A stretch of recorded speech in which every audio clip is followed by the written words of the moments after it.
इस वीडियो में हम लोग पढ़ेंगे ब्रेन की बेसिक अनाटमी ऑफ फिजियोलॉजी और स्पाइनल कॉर्ड की बेसिक अनाटमी ऑफ फिजियोलॉजी के बारे में। देखिए, सबसे पहले अगर अनाटमी पढ़नी है तो ब्रेन के पार्ट्स का नाम पता होना चाहिए। अब ब्रेन में ये जो आपको पर्पल कलर से ये वाला पोर्शन दिख रहा है, इसको बोला जाता है सेरिब्रम। और ये जो ब्लू कलर से दिख रहा है, इसको बोला जाता है सेरिबेलम। ये मिलते जुलते नाम है, इसलिए साथ में लिख दिए कि सेरी सेरी दोनों का कॉमन है। शुरू में जो हमने ये ऊपर वाले की बात करी, ये है ब्रम, और छोटा जो ये पीछे ब्लू कलर का दिख रहा है, ये है बेलम। तो सेरी ब्रम और सेरी बेलम। इसके बाद ये तो हो गए दो। इसके बाद तीसरा आपको पता होना चाहिए, ये जो येलो कलर से दिख रहा है, इसको बोला जाता है diencephalon. D I diencephalon. जो एनसेफेलॉन है, ये हम लोग थोड़ा और डिटेल में डिस्कस करेंगे। और फिर उसके बाद ये जो तीन मैंने 1 2 3 लिखा, जो ये ग्रीन और ब्लू के आपको तीन शेड्स दिख रहे हैं, यहां से यहां तक, इसको बोला जाएगा ब्रेन स्टेम। ये टोटल चार चीजों को मिला के बोला जाता है एनसेफलॉन। एनसेफलॉन का मतलब हो गया इस लेवल के, ये जो ग्रीन के दो शेड्स दिख रहे हैं, एक ये वाला और एक ये वाला, इन दोनों को डिवाइड कर रहा है। इसके ऊपर जितना पोर्शन है, इसको बोला जाएगा एनसेफलॉन। और इसके नीचे जो ये दिख रहा है, इसको बोला जाता है स्पाइनल कॉर्ड। अच्छा, अब ये यहां पे बना देते हैं कि ये पूरा पोर्शन हो गया एनसेफलॉन। अब एनसेफलॉन आपको कई बार सीएनएस पढ़ते वक्त नाम सुनने में आएगा। जैसे इस पोर्शन में, अगर एनसेफलॉन में, जिसमें ये चार चीजें आ गई, इन चारों में से किसी में बीमारी हुई तो मोटा मोटा बोल दिया जाएगा एनसेफलोपैथी हो गई। एनसेफलो मतलब एन ब्रेन या ब्रेन से रिलेटेड कोई चीज है, और इसकी बीमारी यानी कि पैथी हो गई। इन्फ्लेमेशन होगा तो बोल दिया जाएगा एनसेफेलाइटिस हो गई। इस वर्ड का ओरिजिन आपको पता होना चाहिए। एन बेसिकली जो इनसाइड का इन होता है, तो इसका मतलब होता है अंदर। एन का मतलब हो गया अंदर।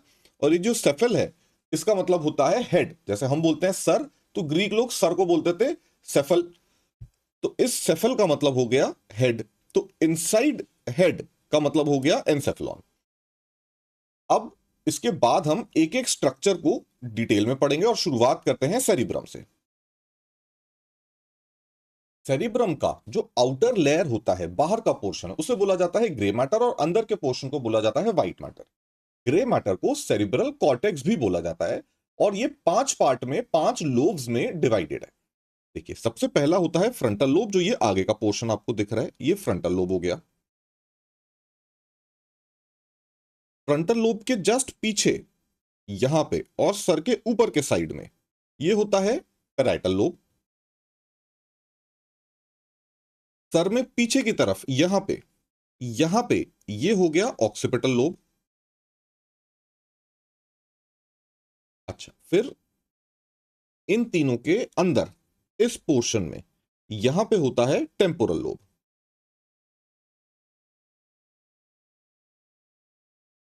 और अब एक बचा लिम्बिक सिस्टम, जो कि कुछ यहां पे होता है। अब हर लोब का कुछ ना कुछ फंक्शन होता है। अगला हम पढ़ेंगे कि कौन से लोब में एग्जैक्टली क्या फंक्शन परफॉर्म करने की क्षमता होती है। शुरुआत करते हैं फ्रंटल लोब से। ये जो फ्रंटल लोब है, इसमें एक पोर्शन होता है जिसका नाम होता है ब्रोकास एरिया।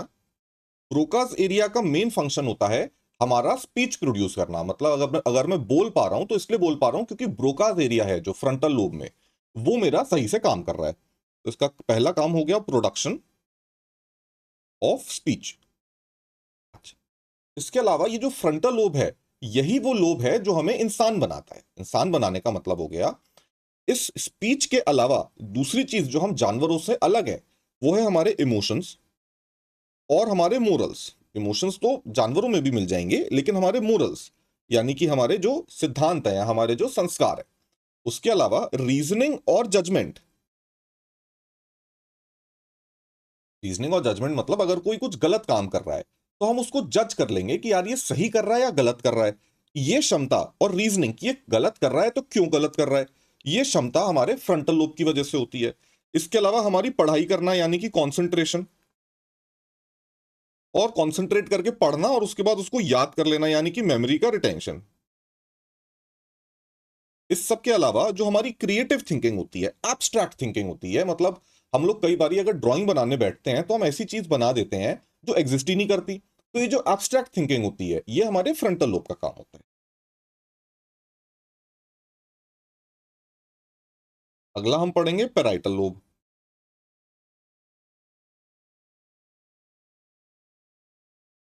पैराइटल लोब का काम होता है इंटरप्रेट करना, सारी चीजें जो हम लोग, सारे सेंसेस जो हम लोग चीजें फील करते हैं। यानी कि सबसे पहले टेस्ट, हमने कुछ खाया तो वो स्वादिष्ट है, नमकीन है, मीठा है, कैसा है, उसका टेम्परेचर कितना है। अब टेम्परेचर चाहे जीभ पे हो चाहे स्किन पे टेम्परेचर हो वो पता चलेगा। उसके अलावा पेन, पेन के अलावा प्रेशर और टच, ये सारी चीजों का इंटरप्रिटेशन पैराइटल लोब में होता है। आप इसको पराठे से भी याद कर सकते हो कि पराठे का टेस्ट कैसा है पता चलेगा आपको टेम्पोरल लोब की वजह से। मतलब जबान पे कैसा लग रहा है ये टेम्पोरल लोब डिसाइड करेगा कि ये खा के मेरे को कैसा लगा। टेम्परेचर ठंडा लगा या गर्म लगा। अब मान लो उसमें कोई पिन आ गई या कोई कील आ गई या कोई मेटल का शार्प ऑब्जेक्ट आ गया, तो आपको पहले टच, आपको टच होगा कहीं पे अपने लिप्स पे या फिर टंग पे या कहीं पे या गाल में अंदर। फिर प्रेशर फील होगा कि यार ये तो चुभ रहा है, और चुभेगा तो दर्द होगा। तो अगर मान लो पेराइटल लोब की अगर बात करें तो पराठे में अगर कील है और पराठे और कील का कैसा टेस्ट है और कैसा फील है मुंह के अंदर, तो वो पेराइटल लोब से पता चलेगा। इसके अलावा एक और बहुत इंपॉर्टेंट चीज होती है जिसे हम बोलते हैं स्पेशियल परसेप्शन। अब स्पेशियल परसेप्शन का मतलब होता है कि आपके आसपास का स्पेस कैसा है उसका इंटरप्रिटेशन। अगर आप अपने दोस्त को मजाक में मारना चाह रहे हो तो आपको पता है कि अगर मैं इतना करूंगा तो उसके फेस के सामने से निकल जाएगा, और मैं और हाथ लंबा कर दूंगा तो गाल पे लग जाएगा। तो ये जो स्पेशल परसेप्शन है ये पैराइटल लोब से आपको रहता है, और आप उसी हिसाब से अपने मूवमेंट्स डिसाइड करते हो। ड्राइव करते वक्त भी आपको पता रहता है कि मैं अगर बाइक पे जा रहा हूं तो मुझे कितने दूर अपनी बाइक का ब्रेक लगाना शुरू कर देना है और कितने पहले वो बाइक रोक देना है ताकि आगे वाली बाइक या गाड़ी में वो जाके हिट ना हो जाए, भिड़ ना जाए। तो इससे सारा कंट्रोल करता है हमारा पैराइटल लोब। ठीक है, अब अगला होता है हमारा टेम्पोरल लोब। देखिए टेम्पोरल लोब का फंक्शन होता है, टेम्पोरल लोब होता ही है यहाँ पे, मतलब दोनों साइड यहाँ पे होता है। तो टेम्पोरल लोब का काम ही होता है, कान के पीछे है तो ये ऑडिटरी सेंटर है, यानी कि ये स्पीच इसमें आएगा भी तो ये सुनेगा भी टेम्पोरल लोब, और इसको कॉम्प्रिहेंड भी करेगा। कॉम्प्रिहेंड करने का मतलब होता है किसने बोला और क्या बोला, अच्छा बोला, बुरा बोला, धीरे बोला, जोर से बोला, हमें कोई इंस्ट्रक्शन दी है या रिक्वेस्ट करी। तो ये सारा इंटरप्रिटेशन, सारा comprehension of speech temporal lobe का काम है। तो पहली चीज हो गई ये ऑडिटरी सेंटर है, ऑडिटरी मतलब सुनने का काम करेगा। और दूसरी चीज हो गई ये कॉम्प्रिहेंड करेगा स्पीच को, मतलब जो आया स्पीच जो हमें सुनाई दिया वो कैसा है, अच्छा है, गंदा है, भला बुरा, बुरा बुरा बोला, ये टेम्पोरल लोब का काम है इंटरप्रेट करना और कॉम्प्रिहेंड करना। अगला होता है ऑक्सीपिटल लोब। ऑक्सीपिटल लोब का बस एक ही काम है, ये हमारा विजुअल एरिया है। विजुअल एरिया मतलब इस पर्टिकुलर लोब की वजह से हम जो भी हम देख रहे हैं वो इंटरप्रेट करते हैं और वो समझते हैं। अगर कोई गाड़ी आ रही है सामने से तो ऑक्सीपिटल लोब का काम है, आंखों का काम है सिग्नल भेजना ऑक्सीपिटल लोब के पास, और ऑक्सीपिटल लोब का काम है इसको इंटरप्रेट करना कि ये गाड़ी तेज स्पीड से आ रही है, थोड़ा पीछे हो जाओ। और लास्ट में हम पढ़ेंगे लिम्बिक सिस्टम या फिर लिम्बिक लोब। अब ये जो लिम्बिक सिस्टम है ये हमारा इमोशनल कमांड सेंटर या फिर इमोशनल ब्रेन है। सबसे पहला इसका काम होता है हमारा इमोशनल रिस्पॉन्स, इमोशनल रिस्पॉन्स को रेगुलेट करना। अब इमोशनल रिस्पॉन्स दो टाइप के होते हैं। देखिए सबसे पहले तो अगर किसी ने कोई गलत बात कर दी या इरिटेटिंग या फिर ऐसी बात कर दी जिससे आपको गुस्सा आ गया, तो इंस्टेंटली जो आपको गुस्सा आएगा वो काम है इमोशनल सेंटर यानी कि लिम्बिक सिस्टम का। लेकिन हमने इमोशन के बारे में फ्रंटल में भी पढ़ा है, ये भी इमोशंस रेगुलेट करता है। तो फ्रंटल लोब जो है ये धीरे धीरे काम करता है, मतलब इंस्टेंट जो हमने गुस्सा करा वो लिम्बिक सिस्टम की वजह से करा, और फिर 5-10 मिनट बाद, आधे घंटे बाद वो गुस्सा खत्म हो गया। फिर हम उस इंसान को डांटेंगे या समझाएंगे कि यार तूने जो बात बोली वो अच्छी बात नहीं बोली, या फिर जो हरकत करी वो अच्छी नहीं करी। ये फ्रंटल लोब का काम है, ये हमारा फ्रंटल लोब करता है। लिम्बिक सिस्टम बेसिकली फाइट या फ्लाइट हमारा डिसाइड करता है कि हमें रिस्पॉन्स कैसा देना है किसी सिचुएशन का, लड़ना है या भाग जाना है। ऐसे ही आपने देखा कि 10 लड़के मारने आ रहे हैं आपको, तो आप अकेले हो, अब आप हीरो बन के 10 लड़कों से भिड़ जाओगे तो बहुत पिटोगे, तो आप वहां से भाग जाओगे उस सिचुएशन को छोड़ के। तो ये भी लिम्बिक सिस्टम डिसाइड कर रहा है कि मेरे को भागना है या लड़ना है। और ये जो भागने का रिस्पॉन्स है, हो सकता है आप भागने की जगह आप अपने दोस्तों को फोन करो और वर्बली उनको कन्फ्रंट करके बोलो कि बस किया तो रुक जा, मेरे दोस्त भी आ रहे हैं, तब बात करेंगे। तो ये काम करता है हमारा फ्रंटल सिस्टम। तो फाइट या फ्लाइट हमारा लिम्बिक सिस्टम करता है, जो इमोशनल रिस्पॉन्स है, चाहे वो एंगर हो, चाहे वो लड़ाई करना हो, फाइटिंग हो, चाहे वो क्राई करना हो, रोना हो। इंस्टेंट जो काम हुआ वो इमोशनल काम, इंस्टेंट जो हुआ वो लिम्बिक सिस्टम ने किया। इसके अलावा लर्निंग और मेमोरी का भी ये सेंटर होता है। अब लर्निंग और मेमोरी भी हमने फ्रंटल लोब में पढ़ा कि हम मेमोरी रिटेंशन जो है ये हम फ्रंटल लोब में पढ़ चुके हैं, ये इसका काम है। तो देखिए, अब आप इसको समझ लीजिए कि गाड़ी जब हम चलाना सीख रहे होते हैं शुरू शुरू में, कि 18-18 साल के नए नए हुए, 18-20 साल के, और आपने बोला जी मुझे ड्राइविंग सीखना है, ड्राइविंग स्कूल जाना है। 15 दिन के लिए रोज सुबह से ड्राइवर आता है और वो आपको गाड़ी चलाना सिखा रहे हैं। अब जब आप ये सीख रहे हैं गाड़ी चलाना, तो आपका फ्रंटल लोब काम कर रहा है, और आप गाड़ी चलाना भी सीख रहे हैं, तो फ्रंटल लोब का काम है आपको ये चीज सिखाना। लेकिन अगर आप मान लो 20 साल से गाड़ी चला रहे हो, और 20 साल गाड़ी चलाने के बाद 3 महीने आपने गाड़ी चलाना छोड़ दिया, 3 महीने बाद दोबारा चलाओगे गाड़ी, तो भूल तो नहीं जाओगे, तो वो रिफ्लेक्स में आ जाता है। तो ये जो लिम्बिक सिस्टम है, ये वो मेमोरी स्टोर करता है, जो रिफ्लेक्सेस होते हैं हमारे वो स्टोर करके रखता है। तो जब गाड़ी नई नई चलाना सीख रहे हैं, फ्रंटल लोब की वजह से सीख पा रहे हैं। लेकिन 20 साल गाड़ी चलाने के बाद अगर आप 3 महीने का गैप देते हैं और दोबारा गाड़ी चलाएंगे, तो पहले दिन से ही आपको गाड़ी चलाना आएगी, और हो सकता है नई गाड़ी भी चलाएं तो भी पहले दिन से आएगी। तो ये काम होता है हमारे लिम्बिक सिस्टम का, इसलिए लर्निंग। और इसका एक काम और होता है, ये हमारा ये रेगुलेट करता है हमारा सेक्सुअल रिस्पॉन्स। अभी तक जो हमने पढ़ा वो हमने ग्रे मैटर के बारे में पढ़ा है, और उसके 5 लोब्स के बारे में पढ़ा। ग्रे मैटर के अलावा होता है व्हाइट मैटर। अब ये जो व्हाइट मैटर है, इसके अंदर कुछ सेल बॉडीज होती हैं जिनका नाम होता है बेसल गैंग्लिया। ये जो बेसल गैंग्लिया है, ये अब इसका मेन काम होता है ग्रे मैटर को, यानी कि सेरेब्रल कॉर्टेक्स को हेल्प करना। और किस पर्टिकुलर फंक्शन में हेल्प करता है? वॉलेंटरी मूवमेंट्स में। तो ये basal ganglia they help the, grey matter बोले या सेरेब्रल कॉर्टेक्स बोले एक ही बात है, they help cerebral cortex produce smooth voluntary movement. अब देखिए, स्मूथ वॉलेंटरी मूवमेंट में आप स्मूथ मसल से कंफ्यूज मत कर लेना, खाली वॉलेंटरी मूवमेंट आप इसको याद कर सकते हैं कि ढंग से वॉलेंटरी मूवमेंट हो पाए। अब आप सबसे पहले वॉलेंटरी मूवमेंट का मतलब समझिए। मेरे को ये हाथ उठाना है या नहीं उठाना है, ये मेरा ब्रेन डिसाइड कर रहा है, और ये एक वॉलेंटरी मूवमेंट है।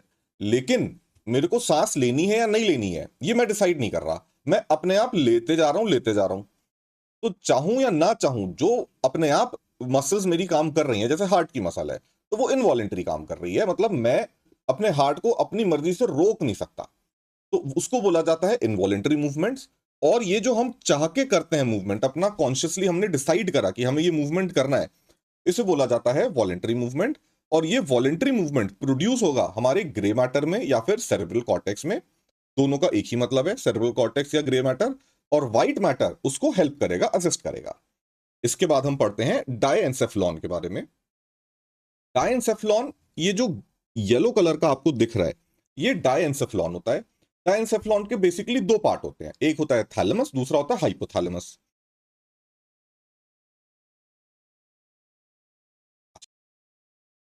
शुरुआत करते हैं हम थैलेमस से। थैलेमस का मेन काम होता है एक गेटवे प्रोवाइड करना सारे सेंसरी इंपल्स और कॉर्टेक्स के बीच में। यानी कि ये एक तरीके का दरवाजा है। जैसे ये किसी का घर है, तो घर के अंदर जिस भी फ्लोर पे जाना है, एक ही दरवाजा है कि इसी के थ्रू जा सकते हैं। 4 दरवाजे, हर फ्लोर के लिए 4 दरवाजे नहीं है, अगर अलग अलग दरवाजे हैं भी तो घर का एंट्रेंस एक ही होता है, तो दरवाजा एक ही है। तो ये एक टाइप का गेटवे है between sensory impulse and cortex. ये प्रोवाइड करता है गेटवे टू सेंसरी इंपल्स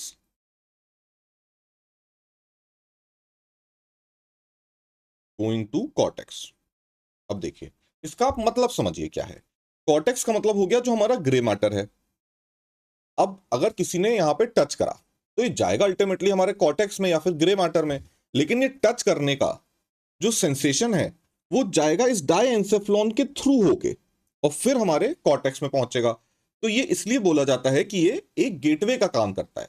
अब कोई भी सेंसरी स्टिमुलेशन हो या कोई भी सेंसरी इंपल्स हो, टच करना या कुछ सुनाई देना, ये भी एक सेंसरी इंपल्स है, या फिर गर्म अगर पानी गिर गया, ये भी एक सेंसरी इंपल्स है। तो ये सारी चीजें इसके थ्रू जाती हैं। अगर पेनफुल स्टिमुलस है तो ये पेन गेट का भी काम करता है, provides a pain gate. Pain gate का आप मतलब समझिए कि अगर कोई घर है और उसके अंदर एक ही दरवाजा है और इसी दरवाजे से सबको आना जाना है, तो ये किसी भी फ्लोर पे जाना है, ग्राउंड पे जाना है, 1 2 3 किसी भी मंजिल पे जाना है, जाना इसी दरवाजे से है। फिर अंदर सीढ़ी होगी और हर फ्लोर का हो सकता है अलग दरवाजा हो, लेकिन मेन एंट्रेंस एक ही दरवाजे से। ये काम होता है थैलेमस का। पेन गेट का मतलब हो गया कि अगर किसी को पेन हुआ तो पेन का भी जो सेंसेशन है वो इसी के थ्रू जाएगा। अच्छा, अब आप सारे सेंसरी अगर इंपल्स सारे ही ब्रेन में पूरे टाइम पहुंचते रहे तो ब्रेन तो पागल हो जाएगा। ये मैंने कमीज पहनी है, ये जो कमीज है या फिर टी शर्ट है, ये मेरे स्किन को टच कर रही है। अब ये स्किन को टच कर रही है, ये एक सेंसरी इंपल्स है। ये सेंसरी इंपल्स अगर पूरे टाइम ब्रेन को पता चलती रहेगी कि सेंसरी इंपल्स पहुंच रहा है, कि टी शर्ट पहनी है और यहां पे भी फील हो रही है, यहां पे भी, यहां पे भी, तो दिमाग इतना सारा इंफॉर्मेशन प्रोसेस कैसे करेगा? तो क्या इंफॉर्मेशन भेजना है और क्या इंफॉर्मेशन नहीं भेजना, ये दरवाजा डिसाइड करता है। अभी मैं चाहूं तो मैं फील कर सकता हूं कि हाँ यार टी शर्ट पहनी है, मेरे को फील हो रही है, लेकिन जब मैं बात कर रहा हूं तो मैं पूरे time T shirt, pant, belt, हर चीज, जूता, हर चीज का इंपल्स तो मेरे दिमाग में नहीं चल रहा है। तो क्या भेजना है और क्या नहीं भेजना है, ये इसको कंट्रोल करने का काम करता है थैलेमस। दर्द हुआ तो दर्द का इंपल्स कितना भेजना है और कितना नहीं भेजना है, ये भी थैलेमस कंट्रोल करेगा। इसलिए अलग से हम पढ़ते हैं कि ये पेन गेट के जैसा काम करता है। ये कैसा भी स्टिमुलस हो, इमोशनल स्टिमुलस हो या फिजिकल स्टिमुलस हो, मतलब इमोशनल पेन हुआ या फिजिकल किसी ने चोट पहुंचा के पेन किया, ये थैलेमस ही है जो सारी चीजें कंट्रोल कर रहा है। ठीक है, इसके अलावा इसका एक और बहुत इंपॉर्टेंट फंक्शन है, ये रेटिकुलर एक्टिवेटिंग सिस्टम का भी पार्ट होता है।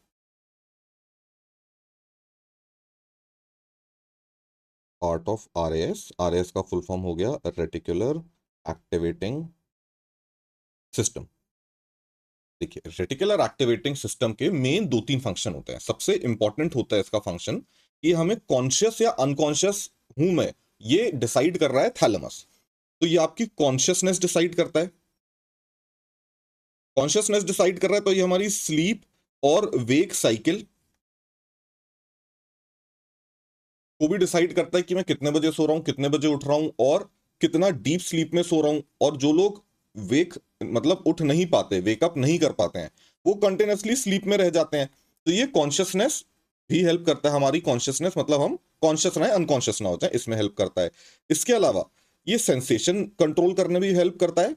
और अटेंशन, मतलब मैं कितना अटेंटिव होके ये वीडियो देखूंगा, ये डिसाइड करेगा मेरा थैलेमस।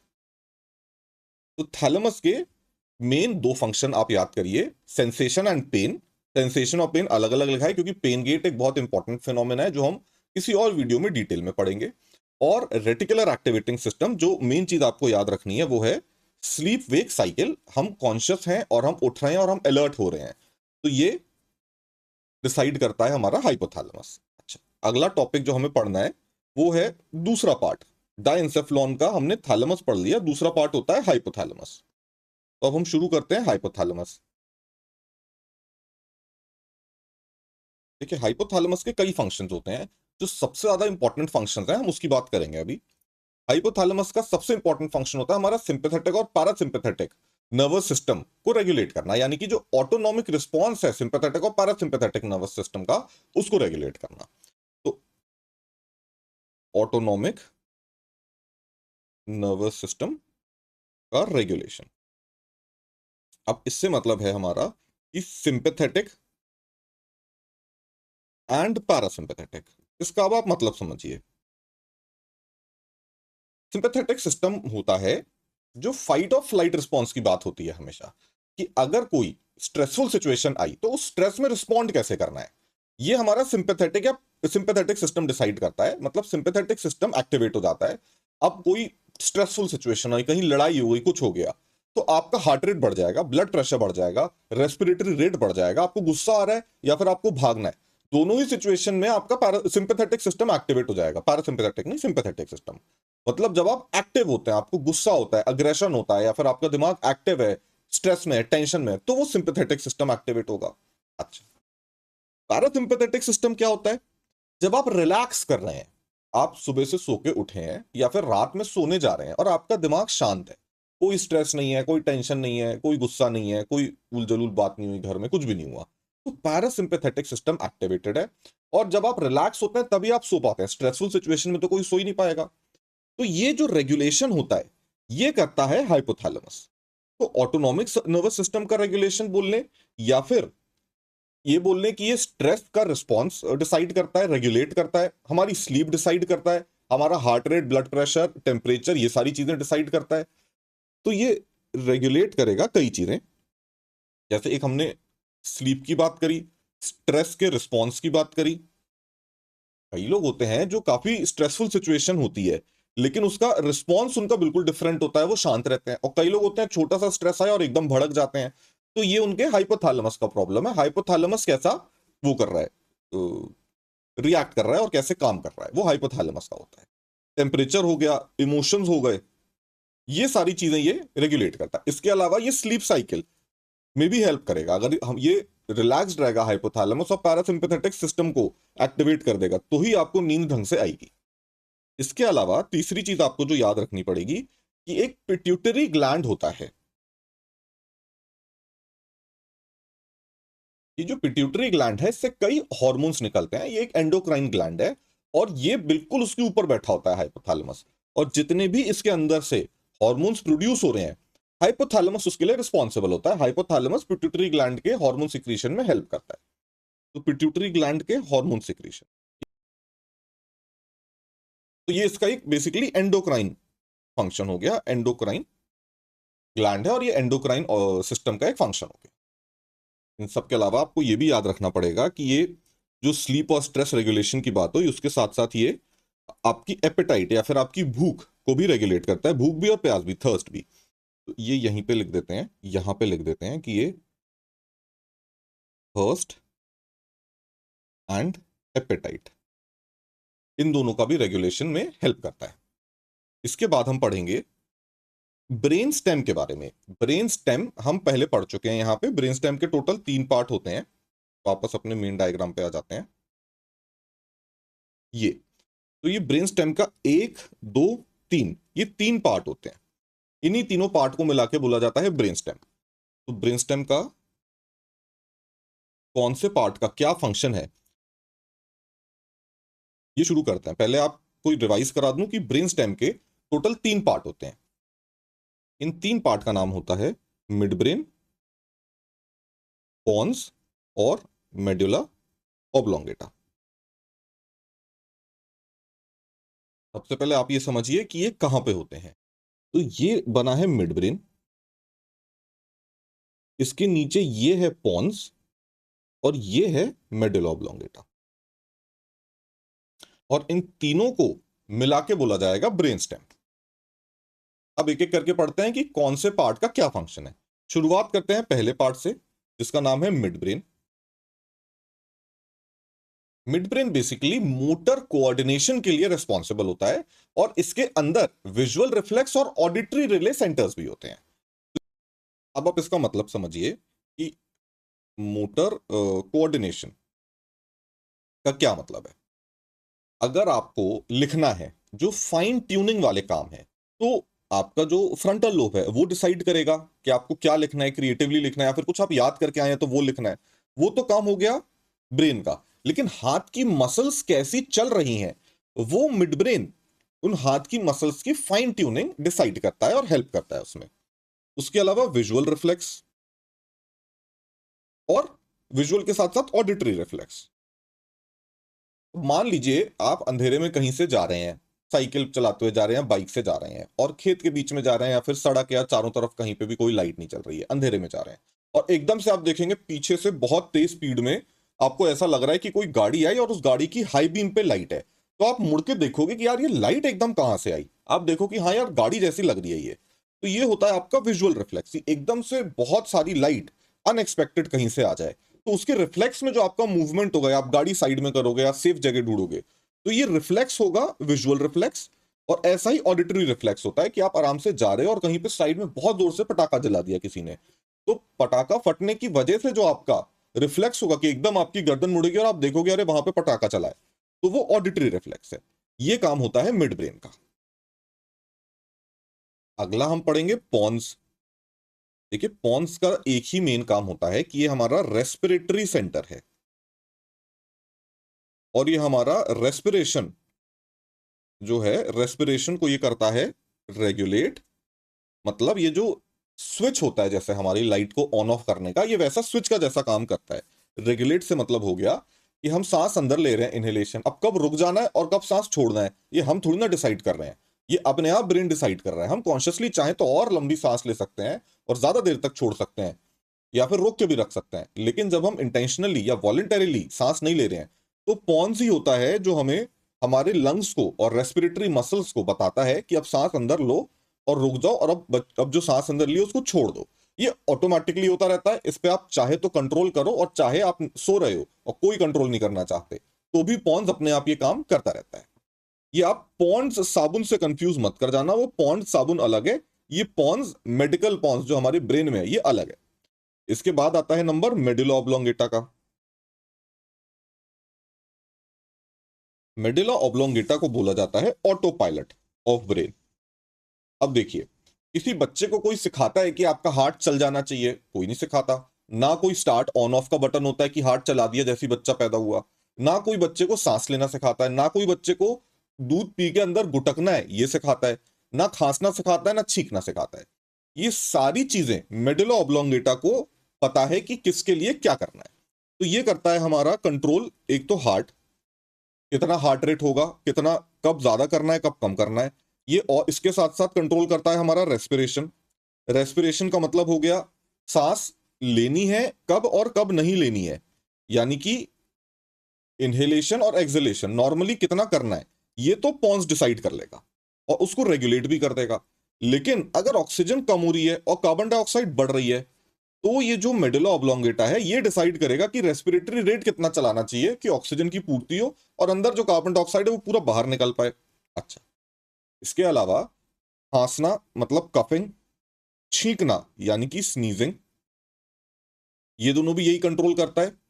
खांसने के अलावा ये और स्नीजिंग के अलावा ये गुटकना मतलब स्वॉलोइंग, और स्वॉलोइंग करते वक्त अगर गले में कुछ फंस गया तो गैग रिफ्लेक्स होता है जिसकी वजह से हम खांसते हैं, तो इसके साथ साथ गैग रिफ्लेक्स भी। तो ये सारी चीजें, अच्छा गैग रिफ्लेक्स भी और वॉमिटिंग भी, ये सारी चीजें मेडुला ऑब्लोंगेटा का काम होता है कंट्रोल करना। तो ये सारी चीजें हमने लिख दी, ये ऑटो पायलट है एंड कंट्रोल्स, ये बेसिक जो सर्वाइवल के लिए जरूरी है ये सारी चीजें। इसके बाद नंबर आता है सेरिबेलम का।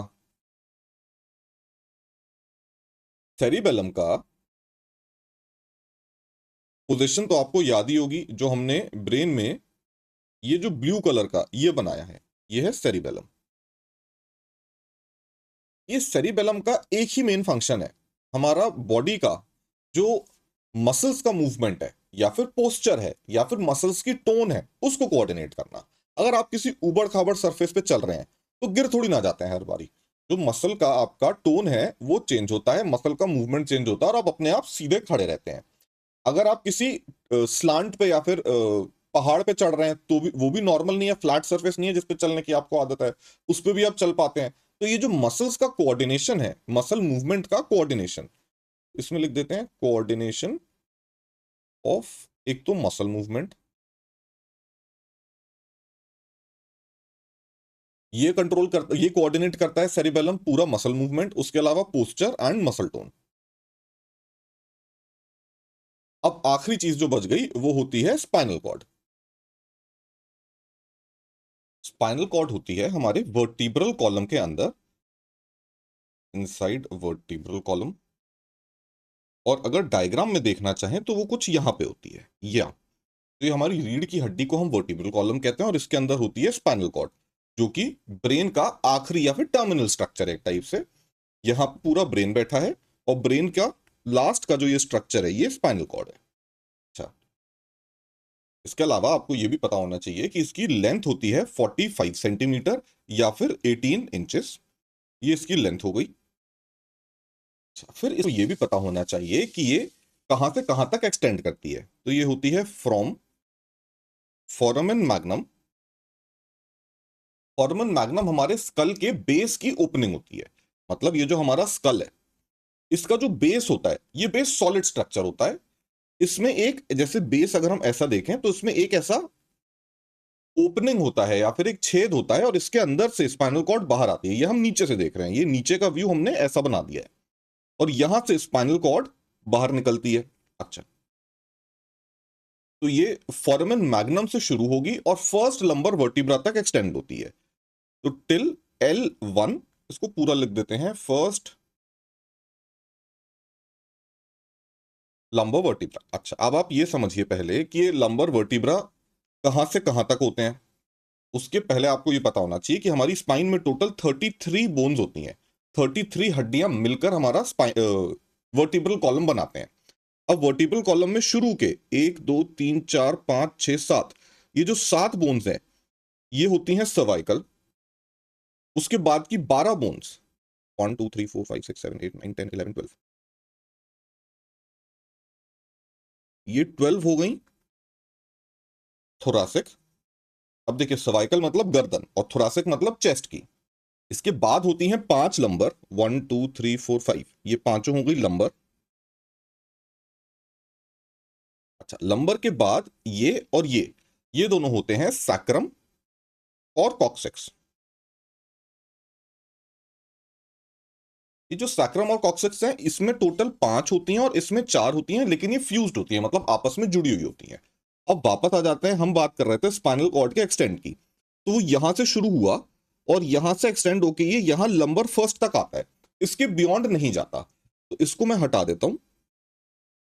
ये आपको पता चल गया, सर्वाइकल, थोरासिक और बाकी सारे। और ये हमने बनाया है फर्स्ट लंबर L1।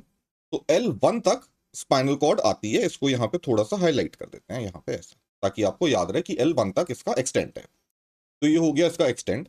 अच्छा, अब इस स्पाइनल कॉर्ड को अगर हम ऐसा क्रॉस सेक्शन काट के देखें, मतलब ऐसी ये सिलेंड्रिकल स्ट्रक्चर है, और इसको यहां पे काट के ऐसा देखेंगे, तो ये कैसा दिखेगा, ये हम यहां पे बना लेते हैं अलग से।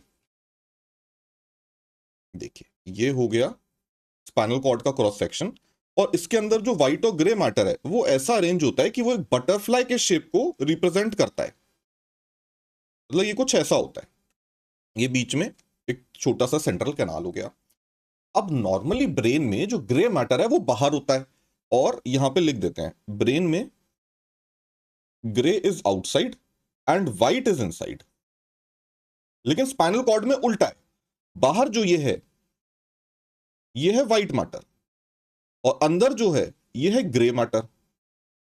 इसको यहां पे अलग ग्रे कलर का हल्का सा हाईलाइट कर देते हैं ताकि आपको याद रहे। तो ये ग्रे मैटर है, बाहर जो है वो व्हाइट मैटर है। अब ग्रे मैटर में टोटल 2 हॉर्न्स आपको पता होने चाहिए, एक ये वाला हॉर्न और एक ये वाला हॉर्न। मतलब ये जो 2 ऐसे स्ट्रक्चर से निकले हैं, इनको बोल देते हैं हॉर्न्स। ये पोस्टीरियर है और ये एंटीरियर है। तो ये जो पोस्टीरियरली प्रेजेंट है, इसको बोलेंगे पोस्टीरियर हॉर्न, और जो एंटीरियरली प्रेजेंट है, ये होगा एंटीरियर हॉर्न।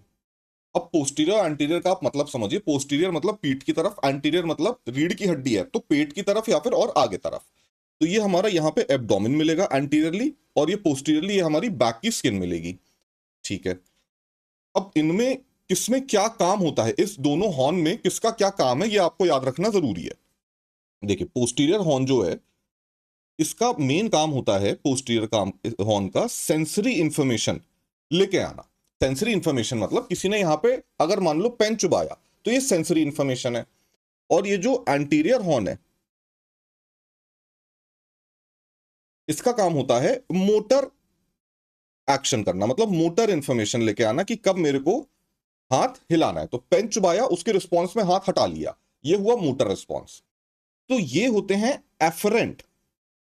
एफरेंट का मतलब होता है जो टुवर्ड्स ब्रेन जा रहे हैं, तो ये होते हैं एफरेंट नर्व फाइबर्स।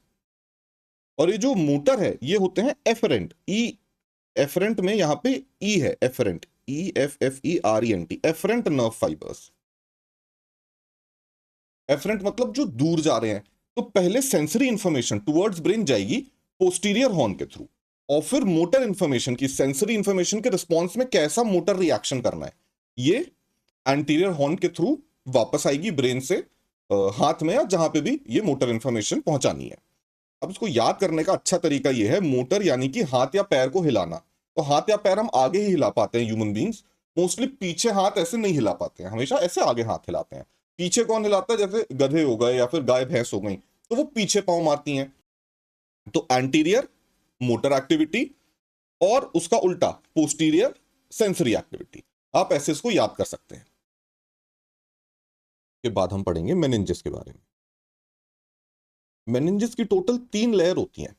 पहले आप मेनिंजेस का मतलब समझिए। मेनिंजेस होता है ब्रेन और स्पाइनल कॉर्ड की कवरिंग। अब मान लीजिए ये ब्रेन बना दिया, सेरिब्रम सेरिबेलम, और ये स्पाइनल कॉर्ड बना दिया, तो इसके ऊपर की पूरी ये जो कवरिंग है इसको बोला जाएगा मेनिंजेस। मेनिंजेस को अगर हम माइक्रोस्कोप में देखेंगे तो उसमें हमें 3 लेयर्स दिखेंगी। तो ये एक लेयर, ये दूसरा लेयर और ये तीसरा लेयर, ऐसी 3 लेयर की बनी होती है मेनिंजेस। ये जो बाहर का आउटर मोस्ट लेयर है, आउटर लेयर, इसका नाम होता है ड्यूरा मैटर। देखिए यहां पे मैटर की स्पेलिंग थोड़ी डिफरेंट है, MA नहीं है, MA है यहां पे, ड्यूरा मैटर। सबसे अंदर वाली जो है इनर लेयर, ये होती है PIA, पिया मैटर। और जो बीच वाला है मिडिल, इसको बोला जाता है एरेक्नोइड मैटर। अब CSF भी इसी के अंदर होता है, इसको हटा देते हैं। CSF होता है यहां पे, मतलब इनर और मिडिल के बीच में, ये हो गया CSF। CSF का मतलब होता है सेरिब्रो स्पाइनल फ्लूइड।